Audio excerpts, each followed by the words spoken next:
menjelma, semua insan bersukaria menyambut hari raya yang mulia, menyambut hari raya yang mulia.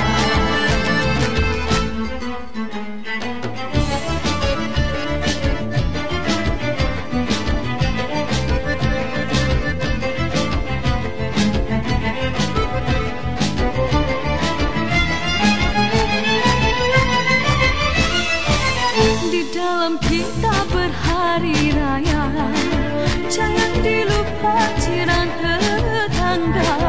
Tidak kira apa jua bangsa, jemput ke rumah berhari raya. Pada yang tersayang, pada yang dikenang, yang jauh berada di seberang lautan, kembali segera untuk merayai bersama keluarga yang tercinta. Hari ini hari raya, hari ini hari yang mulia.